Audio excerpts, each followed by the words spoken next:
Me voici au jardin de la parole, Seigneur.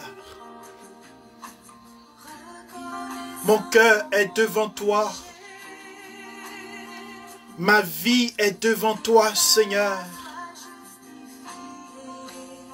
Oui, me voici, Seigneur.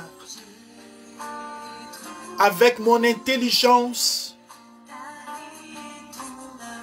avec le potentiel que tu m'as donné et avec aussi mes manquements. Je viens t'adorer, Seigneur. Je viens te louer, Seigneur, avec mes frères et sœurs. Majesté,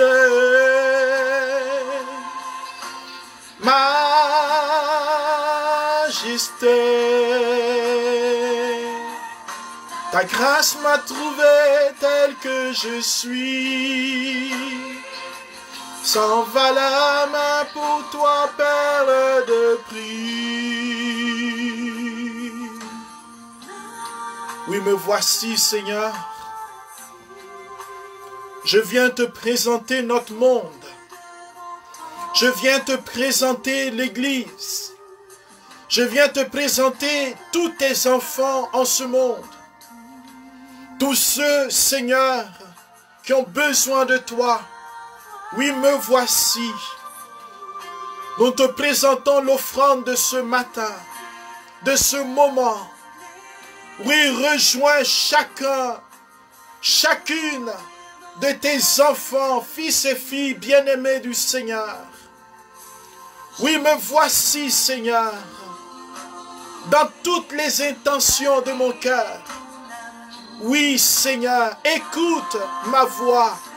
Toi qui es lent à la colère et plein d'amour, manifeste ta bonté, Seigneur.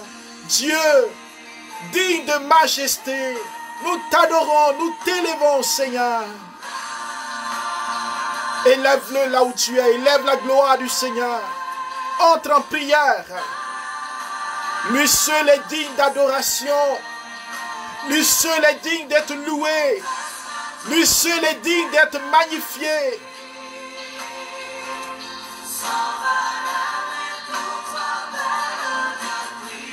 Alléluia, Seigneur. Majesté,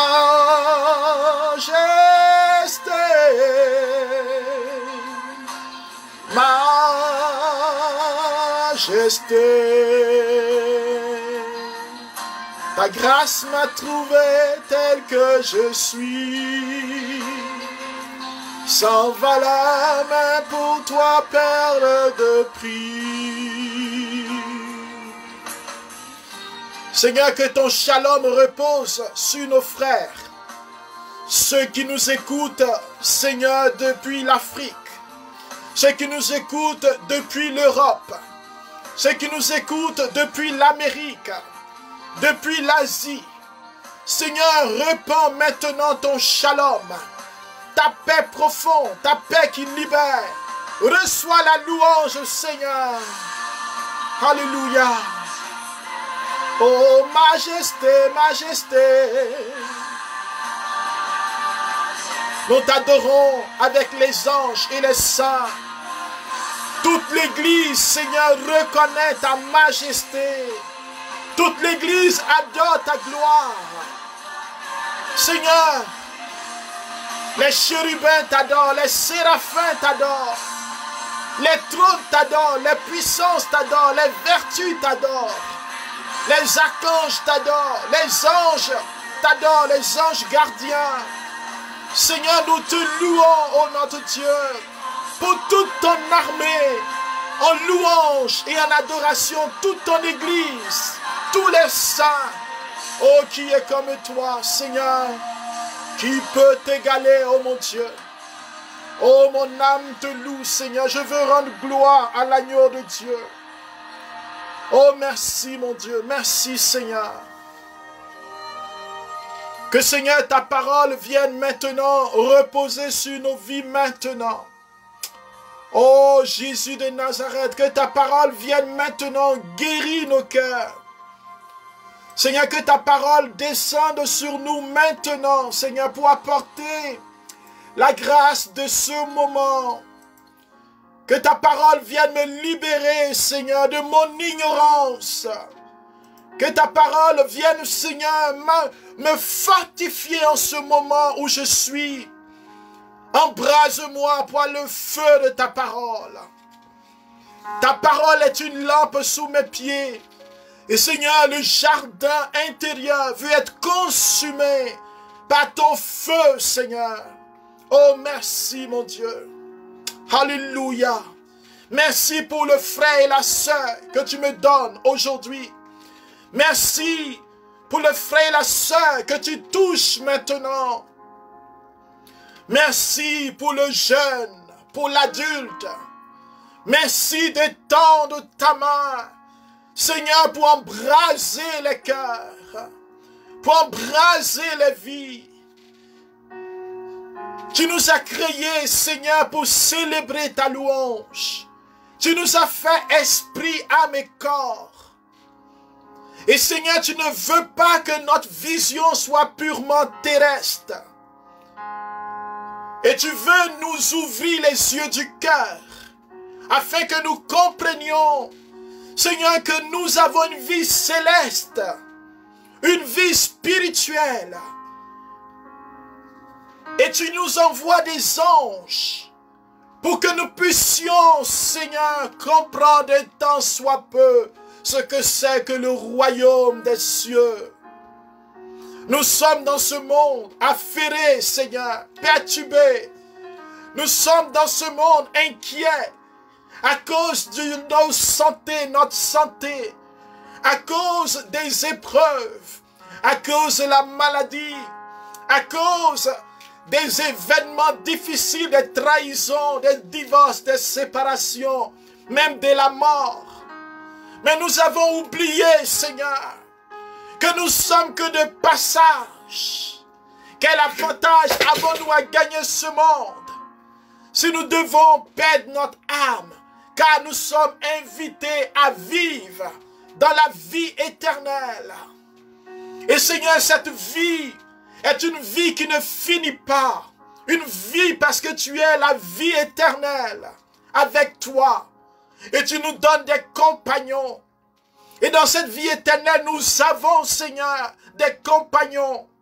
Et par amour pour nous, Seigneur, tu nous as attribué chacun un ange.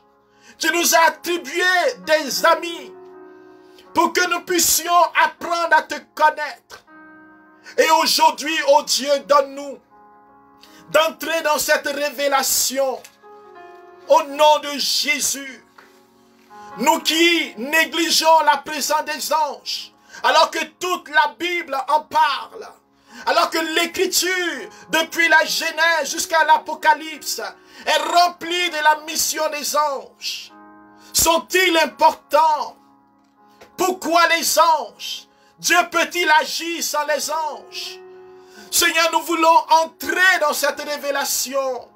Et je veux te bénir pour toutes les fois où tu m'as permis de goûter à cette réalité céleste et mystique de la présence des anges et de mon ange gardien. Je veux te louer pour toutes les fois où tu as permis à des frères qui m'entendent de vivre des expériences surnaturelles et mystiques. Et je veux te louer pour ce que cet enseignement va ouvrir, Seigneur, les cœurs, va entraîner une soif des réalités d'en haut, pour que nous ne soyons plus, Seigneur, enfermés dans les choses d'ici-bas. Oui, merci, Seigneur, pour les grâces que tu vas déverser, oh mon Dieu, pour la puissance de ton nom que tu vas déverser, Seigneur. Merci, mon Dieu, dans le nom de Jésus. Bien-aimés, soyez bénis, car depuis la semaine dernière, la dernière fois, nous avons parlé du ministère des anges. Nous avons vu, et si vous n'étiez pas là, vous pouvez vous référer à l'enseignement dernier sur le ministère des anges. Nous avons vu, frères et sœurs, que ce ministère, ce service des anges est voulu par Dieu. Dieu les envoie dans notre monde. Dieu les envoie pour notre bien. Et le psaume 102 nous parle de ces messagers au verset 20. Il dit, messager du Seigneur, bénissez-le. Et la Bible nous parle de ces messagers sans faille, fidèles à la parole de Dieu. Aujourd'hui, nous voulons approfondir cette connaissance. Et nous allons voir que quand on parle d'anges, nous devons préciser. Car il y a des anges bons et il y a des anges mauvais. Nous savons que ange, ce n'est pas le nom de quelqu'un. Ce n'est pas le nom de ces êtres spirituels. Mais cela veut dire angelos, c'est-à-dire des envoyés, des messagers de Dieu. Et parmi ces messagers, nous l'avons vu, qu'il y a celui qui était un chérubin et qui s'est révolté contre Dieu avec le tiers des anges. Et nous parlons de ce combat spirituel. Ce combat depuis les origines. Ce combat qui ne passe pas, qui continue. Car bien aimé, quand dans le livre de l'Apocalypse, le chapitre 12, Saint Jean nous parle du combat. Il ne nous parle pas d'un combat final qui est fini. Mais dans la perspective joannique, Jean est en train de nous parler d'une réalité commencée depuis longtemps et qui continue dans notre existence aujourd'hui. Apocalypse chapitre 12, versets 7 à 8. L'Écriture dit ceci. Prends ta Bible avec moi, car au jardin de la parole, nous voulons nous laisser embraser par l'Écriture. Apocalypse chapitre 12, versets 7 à 8. Je ne veux pas que mon discours repose, frères et sœurs, sur un langage humain, sur une conviction humaine. Nous voulons approfondir cette réalité afin que vous et moi, nous ayons une vision du surnaturel. Nous marchons dans le surnaturel pour que nous puissions être de plus en plus spirituels par le feu du Saint-Esprit. Alors s'engagea un combat dans le ciel. Apocalypse chapitre 12, versets 7 à 8. Michel et ses anges combattirent contre le dragon. Le dragon combattit ainsi que ses anges, mais il n'eut pas le dessus. Et leur place ne se trouva plus dans le ciel. Alléluia. Frères et sœurs, je veux attirer notre attention sur le fait que dans ce combat, on nous dit Michael, que nous connaissons, que nous allons approfondir aujourd'hui et la prochaine fois, qui est un archange qui se tient devant la face de Dieu. On va comprendre ce que ça veut dire. Et ses anges. Il faut comprendre ici que ce n'est pas parce que Michel a des anges à lui. Alléluia. Parce que tous les anges appartiennent à Dieu. Dieu est le créateur. Mais quand l'Écriture dit et ses anges, c'est-à-dire ceux qui sont avec lui, ceux qui sont de son côté, ceux qui sont sous ses ordres, car il est le chef de la milice céleste. Il est celui qui a reçu pouvoir de combattre le mal, qui dirige l'armée du Seigneur. Donc il est comme le chef d'état-major. En ce sens, les anges sont sous son commandement. On va comprendre de quel ange on parle. Alléluia. Car on ne nous parle pas de tous les anges. On dit ces anges. L'Écriture ne dit pas tous les anges combattis avec Michel. On dit ces anges, c'est-à-dire les anges de l'armée de Michel. Alléluia. Et le dragon, le Satan, le diviseur combattit, ainsi que ses anges. On comprend bien qu'il n'a pas créé d'anges, puisqu'il s'est révolté avec des anges. Donc ces anges qui sont avec lui, qui sont sous son ordre, ils vont combattre ensemble. Il est vraiment important de comprendre cette nuance. Ces anges ne veut pas dire que Saint Michel est plus grand que les autres. mais il a reçu une grande autorité, un pouvoir de la part de Dieu, et les uns ils sont soumis à ce pouvoir. Ce n'est pas l'autorité selon l'être humain où on écrase les autres. Nous sommes dans une autre dimension. Alors ces anges, c'est les anges de son armée. Les anges qui sont avec lui sous son ordre, en obéissance à la volonté de Dieu. Et ceux qui sont du côté du malin, qui ont désobéi à Dieu, nous l'avons vu la dernière fois. Pourquoi? Parce qu'ils veulent eux-mêmes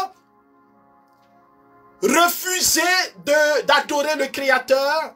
Et eux-mêmes, ils sont tournés vers la lumière que Dieu leur a donnée. Ainsi, ils sont devenus ténèbres. Frères et sœurs, ces anges, donc, vont combattre ensemble. D'un côté, les mauvais, c'est-à-dire ceux qui désobéissent à Dieu, et de l'autre côté, ceux qui sont avec Michel. Vous voyez bien donc que ce n'est pas Dieu, en tant que Dieu, Père, Fils et Saint-Esprit, qui a mené ce combat. Mais c'est son ange qui est sous son ordre avec l'armée de Michel. On ne nous dit pas que c'est toute l'armée du Seigneur. Vous comprenez, frères et sœurs? On nous parle de l'armée, la milice, le chef de l'armée. Donc les uns sous les ordres de Michel, sont son armée qui ont combattu. Nous voyons donc que Michel a vaincu le diable. Frères et sœurs, c'est pour cela que déjà, nous devons nous réjouir car notre Dieu a vaincu le diable par l'armée et par son ange Michel. Ce n'est pas toute la grosse puissance de mon Dieu qui a mené ce combat. Ce n'est qu'une partie de ses anges. Alléluia. Comme tout le royaume des ténèbres. Cela veut dire, frères et sœurs, qu'il n'y a pas véritablement de combat possible entre Satan et mon Dieu. Il ne peut pas atteindre mon Dieu. Mais c'est la milice de Dieu, conduite par Saint-Michel, qui mène le combat et qui a vaincu toute l'artillerie, toute la puissance de Satan et de ses démons. Alléluia. Nous savons que lui-même, le diable, le dragon, il ne s'est pas créé lui-même. Il n'a aucun pouvoir. Il est une créature de Dieu qui s'est révoltée. Avec moi, s'il vous plaît, Isaïe, chapitre 14, versets 11 à 15. Frères et sœurs, ces choses sont importantes, car cela va nous permettre de bien situer notre foi et de comprendre que quand l'ennemi vient nous attaquer, nous avons une armure, nous avons une armée déjà disposée qui connaît toutes ces stratégies. Mais malheureusement, nous ne nous appuyons pas sur l'armée du Seigneur. Malheureusement, nous ignorons cela. Et la Bible dit en réalité, mon peuple périt faute de connaissance. Isaïe chapitre 14, versets 11 à 15. Alléluia. La tradition de l'Église attribue ces textes à la chute du chérubin qui s'appelait Lucifer. Celui qui a affronté un archange. Et nous allons voir, frères et sœurs, comment sa déchéance va être fatale. Elle est jetée aux enfers, dit l'Écriture. Ta majesté avec la musique de tes harpes. Tu as pour couche la vermine et des vers pour te couvrir. Comment tu es tombé du ciel, astre brillant, fils de l'aurore. Parce qu'il est brillant, rempli de la lumière de Dieu. Mais il est tombé, alléluia. Tu es renversé à terre, toi qui faisais ployer les nations, toi qui te disais, j'escaladerai les cieux, plus haut que les étoiles de Dieu, j'élèverai mon trône. J'irai siéger à la montagne de l'assemblée des dieux, au plus haut du mont Sinaï. J'escaladerai les hauteurs des nuages, je serai semblable au Très-Haut. Mais te voilà jeté aux enfers, au plus profond de l'abîme. Frères et sœurs, voici son sort. Et dans le livre d'Ézéchiel, je veux nous donner ces références bibliques pour nous aider à approfondir. Car vous et moi, nous devons approfondir le ministère des anges, afin de voir comment nous devons servir le Seigneur, comment nous devons l'aimer. Et demander l'aide de ces anges pour ne pas marcher, avoir un service qui ne glorifie pas Dieu. Rappelons-nous, le Seigneur a dit qu'il y a des gens qui vont l'appeler Seigneur, Seigneur, mais qui ne feront pas sa volonté. Les anges sont un bon moyen. Ézéchiel chapitre 28, versets 14 à 19. Alors l'Écriture s'adresse à Lucifer, toi Kéroub. Nous avons déjà vu que Kérubim, dans le nom hébreu, veut parler de chérubin. Alors donc, toi, Kéroub, choisis le protecteur. Je t'avais établi sur la sainte montagne de Dieu, au milieu des pierres étincelantes. Regardez toute la gloire. Tu allais et tu venais. Tu fus intègre dans ta conduite, depuis le jour de ta création, jusqu'à ce que soit découverte en toi la perfidie. En multipliant tes affaires, tu t'es rempli de violence et tu as péché. Aussi je te réduis au rang de profane, loin de la montagne de Dieu. Je te fais périr, Kéroub protecteur, loin des pierres étincelantes. Ton cœur s'est exalté à cause de ta beauté. Tu laissas ta splendeur corrompre ta sagesse. Je te jette par terre. Je te donne un spectacle au roi. Par tes multiples péchés, par la perversion de tes affaires, tu as profané ton sanctuaire. Aussi je vais sortir du milieu de toi. Je fais sortir du milieu de toi un feu qui te dévore. Sur la terre, je te réduis en cendres devant les yeux de tous ceux qui te regardent. Tous ceux qui te connaissent parmi les peuples sont pris de stupeur à cause de toi. Tu deviens un objet d'épouvante. Frères et sœurs, c'est un objet d'épouvante. Il fait peur maintenant. Il a perdu sa beauté.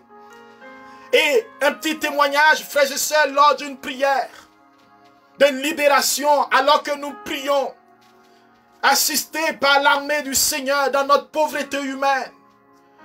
Les démons qui étaient là refusaient de s'en aller et nous avons lu ce texte pour lui rappeler qui il était et qu'est-ce qu'il est devenu et comment nous savons cela.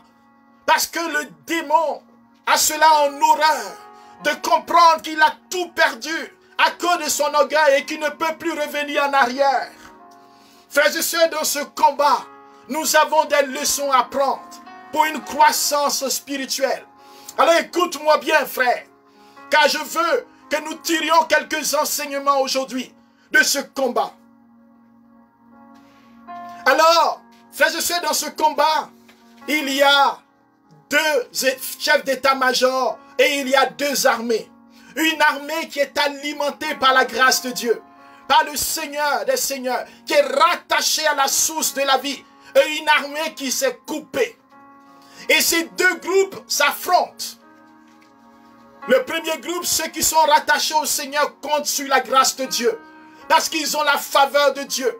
Parce que l'onction du Seigneur est sur eux. La lumière de Dieu les éclaire, les fortifie jour après jour. Alors que le second groupe, ils n'ont que le seul pouvoir qui est en eux.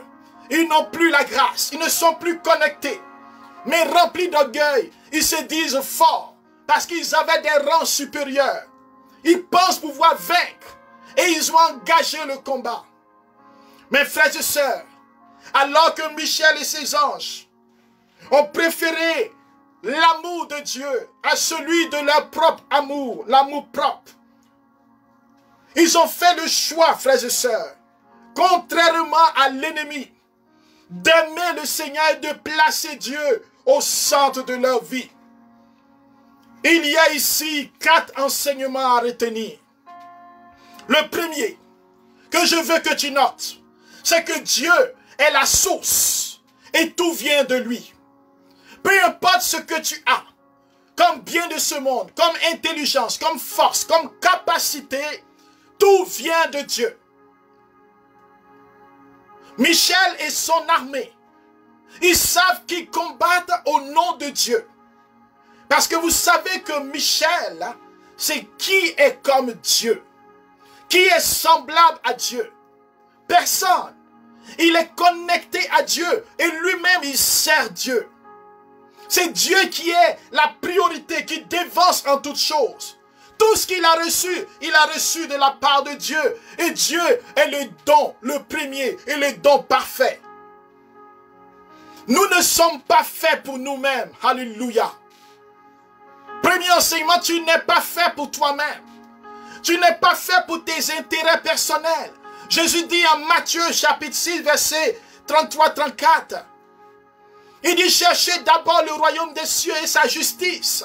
Et le reste vous sera donné.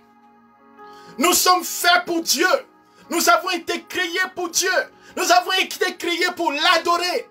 Il nous a fait pour sa gloire. Pas pour que nous perdions notre liberté, mais pour que nous trouvions notre épanouissement en lui. Nous sommes faits pour la gloire de Dieu. Pour répandre sa gloire comme Michel et ses anges. Pour témoigner de lui. Et sans Dieu, nous ne pouvons rien faire. Nous n'avons pas de bonheur. En dehors de lui, frères et sœurs, c'est la mort. Coupé de Dieu, il n'y a plus de vie. Si vous l'aviez expérimenté, parce que moi je l'expérimente souvent, dans ma pauvreté, quand je me sépare de lui, quand je me révolte, quand je ne prie plus, quand je ne l'invoque plus, c'est la mort qui vient, c'est la tristesse, c'est la désolation. Quand je tombe dans le péché, frères et sœurs, c'est la désolation. Et chacun d'entre nous, nous avons besoin d'être connectés à lui, d'être perpétuellement en contact avec lui, afin qu'il nous relève. Dieu est la source. Laisse cette source t'abreuver, comme les anges qui ont laissé Dieu abreuver leur vie. Alléluia. Arrêtons de faire les choix suicidaires pour le plaisir, pour la convoitise de la chair, pour la débauche, pour la pornographie, pour l'immoralité, les mensonges, la cupidité, la méchanceté, les rancunes. Arrêtons d'alimenter les divisions.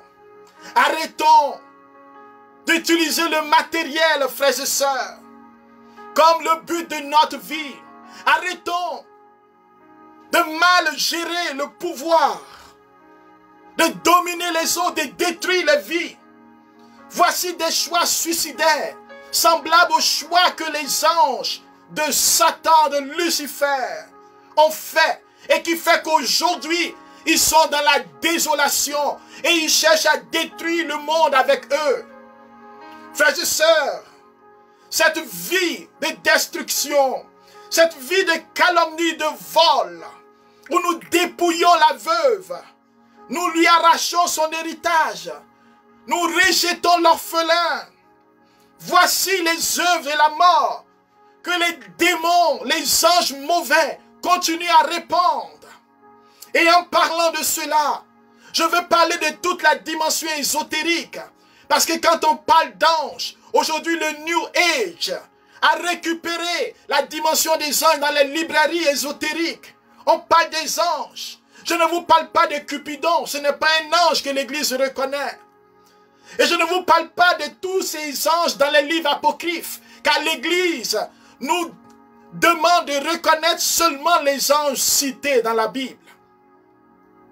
La Bible canonique, c'est-à-dire la Bible que nous connaissons et non les livres non reconnus.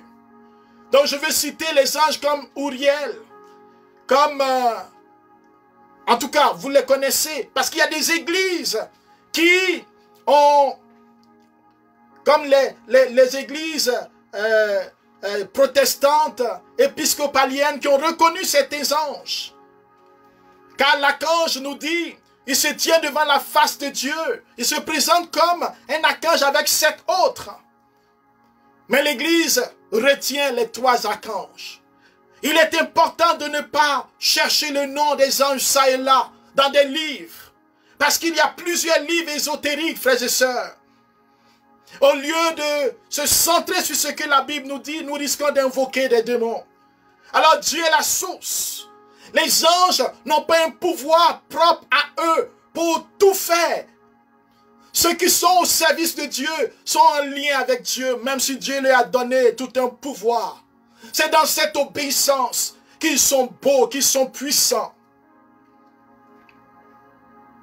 L'Écriture dit en Jean chapitre 15, verset 5, « Je suis la vigne et vous les sarments.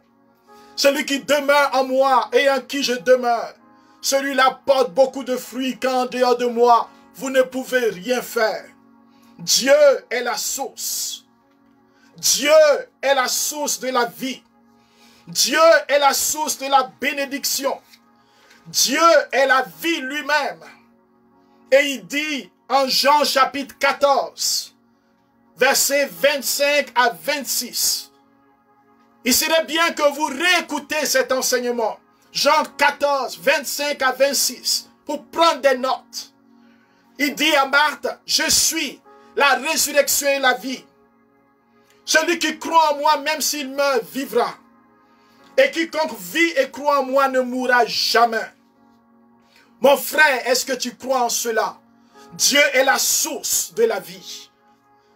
En lui était la vie. Et la vie a été donnée aux hommes. Jean chapitre 1, verset 4 à 5. Frère, c'est cette vie, cette lumière qui brille dans le corps des anges, leur corps céleste. Ces anges au service de Dieu, qui ont fait qu'ils ont vaincu l'ennemi. Et la Bible dit en réalité que la lumière a brillé et les ténèbres ne l'ont pas arrêté.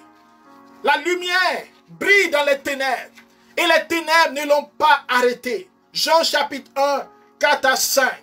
Frères et sœurs, Dieu est lumière. Au deuxième point, il est la vraie lumière. Et cette lumière, comme dit Jean, a brillé dans les ténèbres. C'est-à-dire dans ce combat entre la lumière et les ténèbres. Depuis les origines jusqu'à actuellement, les ténèbres ne peuvent pas contenir. Ils ne peuvent pas vaincre la lumière. Ils ne peuvent pas repousser la lumière. Mais ce sont eux qui sont transpercés, qui sont foudroyés par la puissante lumière de Dieu qui descend dans nos cœurs par l'action de l'Esprit et par l'intermédiaire des anges et des archanges au service de Dieu. Ils chassent les ténèbres, alléluia. Ils chassent les démons. Ils chassent les esprits mauvais.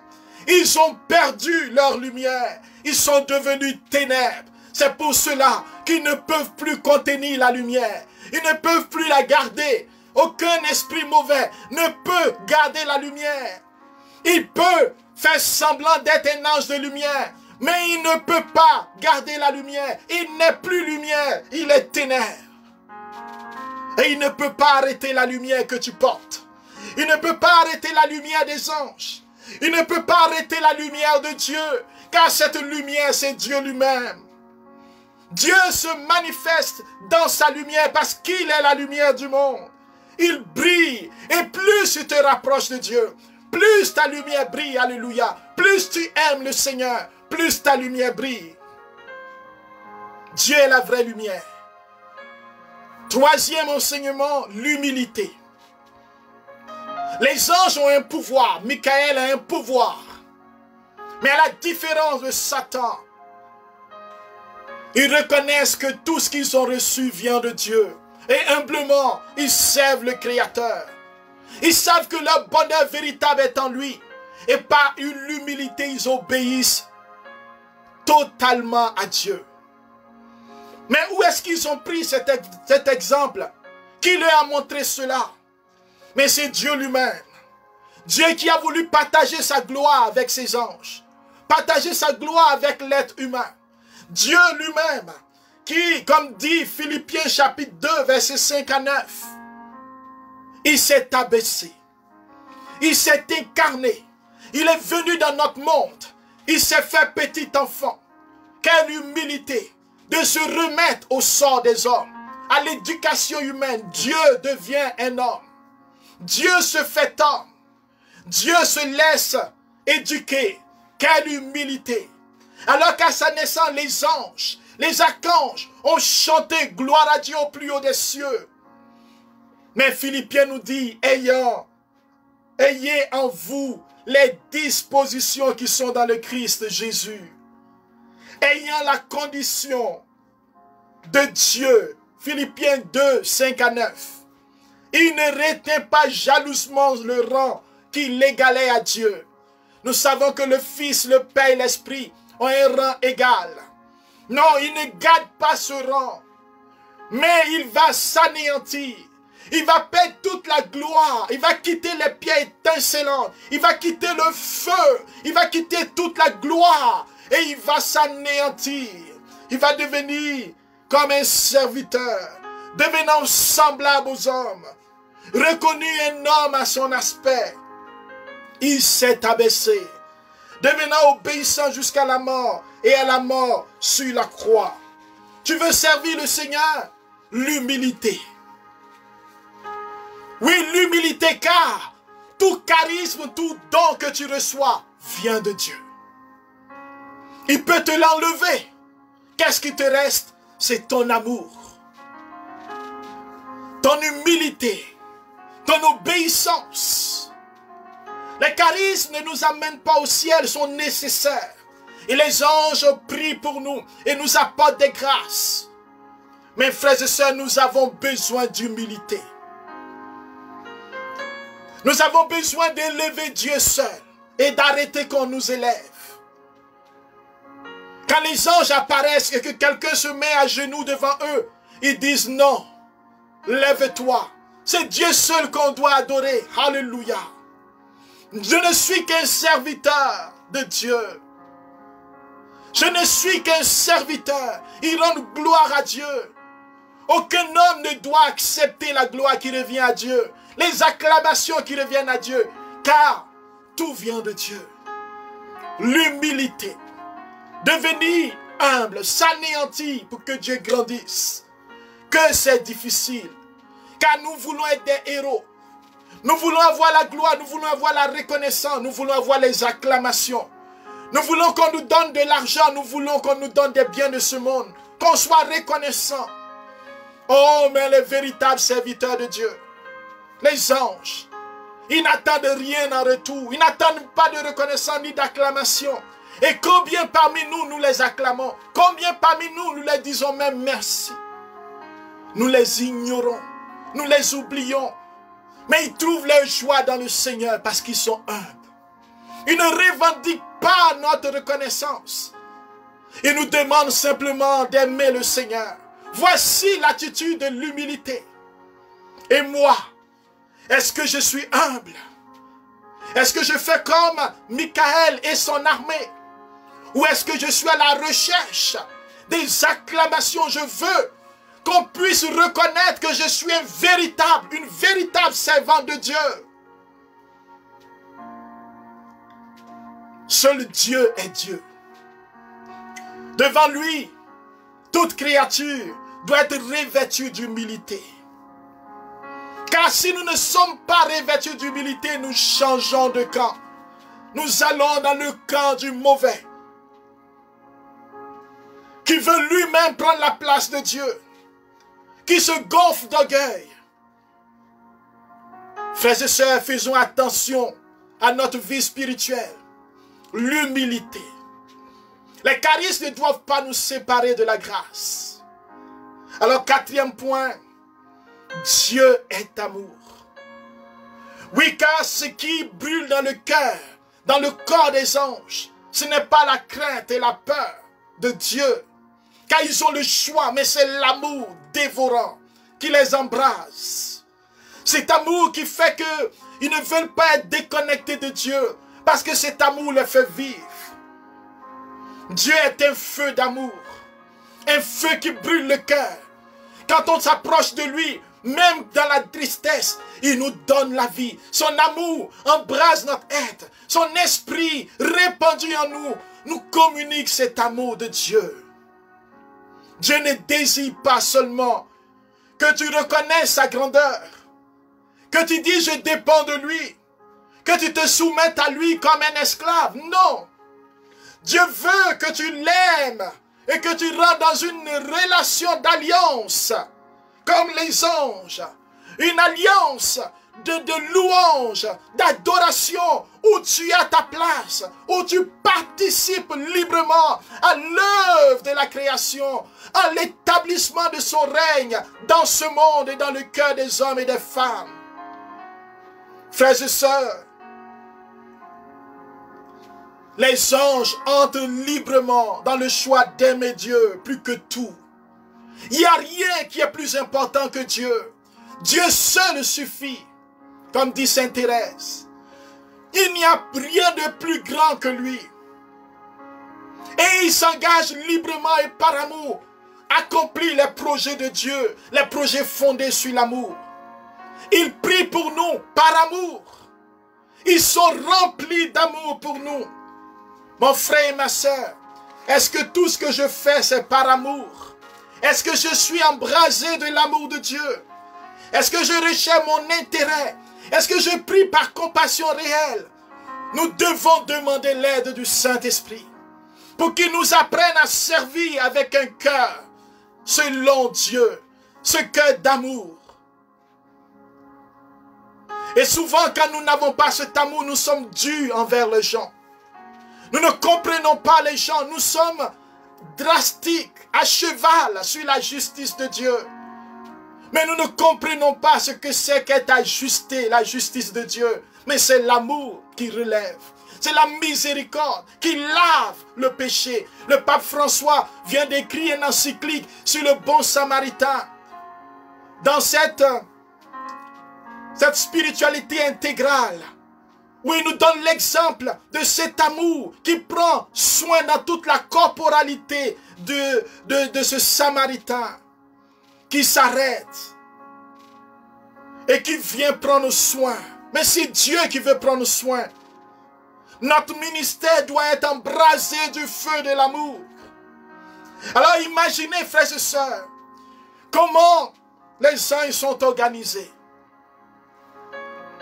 Imaginez comme une pyramide où Dieu est à la tête, au sommet d'une montagne. Et son amour inonde en permanence le premier groupe des anges qu'on trouve. Parce que cette classification est reconnue par l'Église. Ce sont les séraphins. Ceux-là, ils sont plus proches de Dieu. Ils transmettent l'amour de Dieu à la classe d'après. Et ce sont les chérubins qui viennent après eux, qui vont à leur tour faire descendre cet amour, ce feu de Dieu, les transperce et coule au trône, ce qui porte la gloire de Dieu. Ainsi de suite, à toutes les étapes, tous les groupes d'anges qui sont là, qu'on va voir. Et on arrive aux hommes, à toi et moi. Et frères et sœurs, nous autres, nous devons recevoir cet amour divin, et le répandre à notre tour dans le monde. Les anges transmettent, ils répandent cet amour, et c'est à nous de répandre ce que nous recevons. Je ne suis pas en train de dire que Jésus en tant que médiateur ne peut pas nous toucher directement, non, non. Dieu a multiples manières de visiter l'âme humaine. Mais je vous parle de comment, selon saint Thomas, dans la tradition de l'Église, comment les anges travaillent. Personne ne retient l'amour pour lui-même.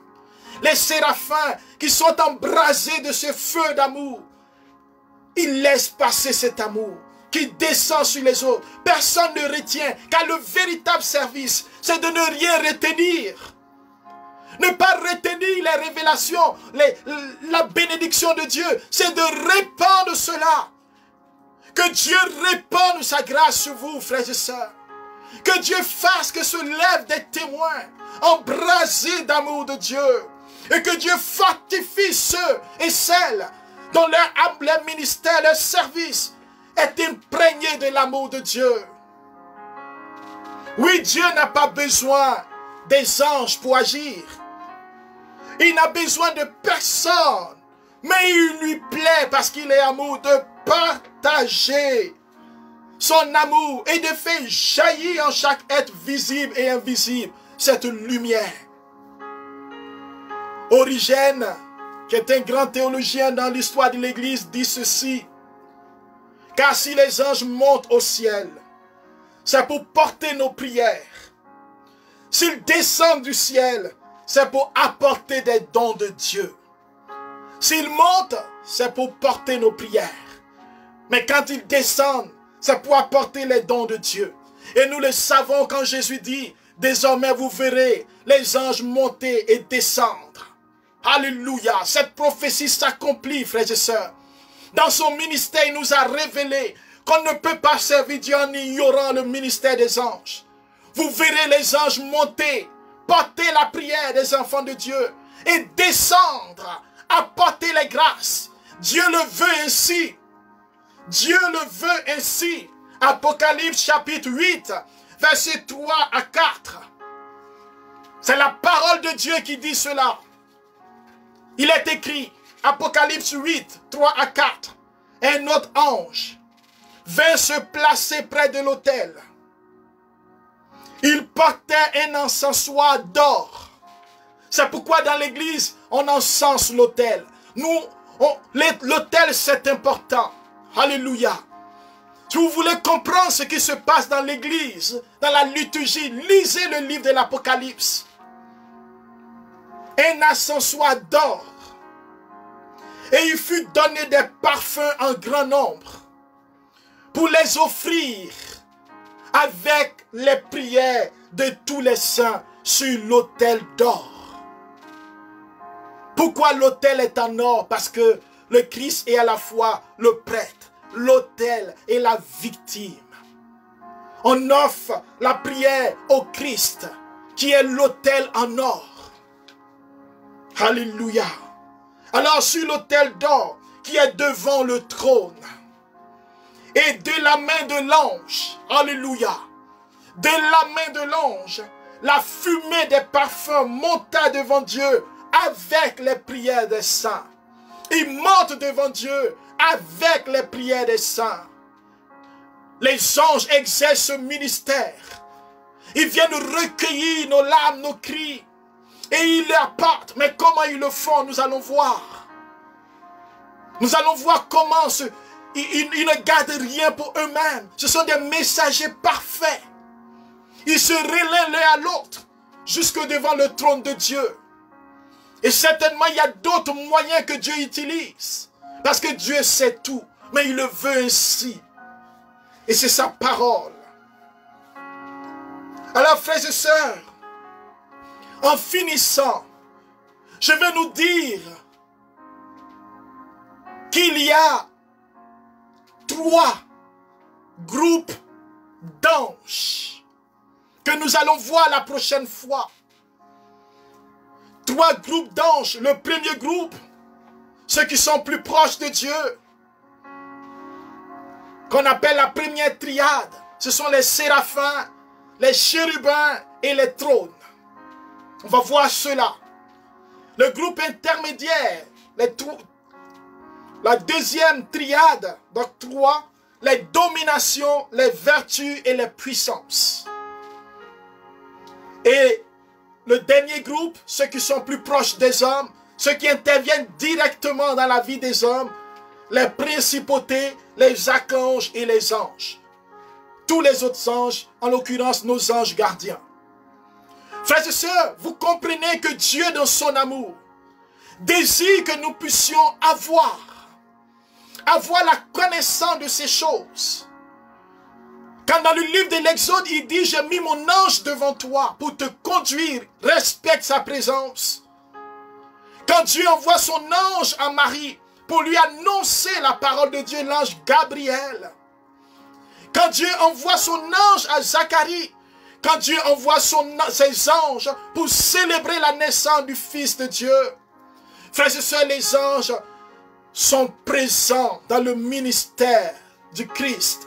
Leur ministère est important pour révéler la gloire de Dieu. Et si les anges existent, et s'ils sont présents, et si nous croyons que Dieu a créé le monde visible et invisible, cela veut dire, frères et sœurs, que nous devons nous aussi nous associer à eux pour adorer notre Dieu. Nous devons parler avec notre ange gardien, même si nous ne le connaissons pas. Disons, connaissons pas son nom. Nous devons apprendre à le connaître. Nous devons apprendre à lui parler. Un saint homme de Dieu disait, quand il monte dans sa voiture, il dit, il marque un arrêt. Il dit à son ange, précède-moi. Quand il monte dans un transport en commun, il prend l'avion, peu importe là où il va. Il dit, viens avec moi mon ange. Ainsi, il a une culture de la présence de son ange, de la présence de Dieu. Il dit, cela lui permet de ne pas faire n'importe quoi. Quand je vais dans la douche, quand je vais au sport, quand je vais à l'adoration, je lui dis, viens adorer avec moi. Apprends-moi à adorer. Apprends-moi à combattre. Apprends-moi à méditer la Bible. Oui, Saint-Esprit, aide-moi à communiquer avec toi. Aide-moi à communiquer avec mon ange. Aide-moi à ressembler un peu plus à mon ange. Avoir les bonnes dispositions pour t'adorer. Frères et sœurs, nous devons apprendre de ses compagnons, de ses amis qui prient pour nous. Ils ne nous séparent pas de Dieu. Ils ne nous entraînent pas en dehors de Dieu. Il n'y a pas de prière spécifique, comme nous dit les New Age, des choses directes à réciter. Non. Nous devons leur parler. Comme un chrétien s'adresse à Dieu. Et il s'adresse aux serviteurs de Dieu, qui ont une mission de venir à notre secours. Nous allons voir la prochaine fois comment ces différents groupes d'anges interviennent. Comment nous pouvons nous associer. Parce que plusieurs parmi nous, nous ne savons pas qu'avec les chérubins, nous pouvons vivre une expérience d'adoration. Avec les trônes, avec les séraphins, nous pouvons vivre une expérience amoureuse de Dieu pour mieux aimer le Seigneur. Ces choses-là sont enseignées dans des universités pontificales, supposément aux prêtres qui vont vivre, qui vont être exorcistes. Et il y a des lieux où on parle de ces choses, mais je voudrais partager ces choses avec nous. Parce que je crois que cela va nous aider à grandir, à prier et à faire confiance à Dieu quand ça va mal. Tu n'es pas seul. Dieu te donne une armée.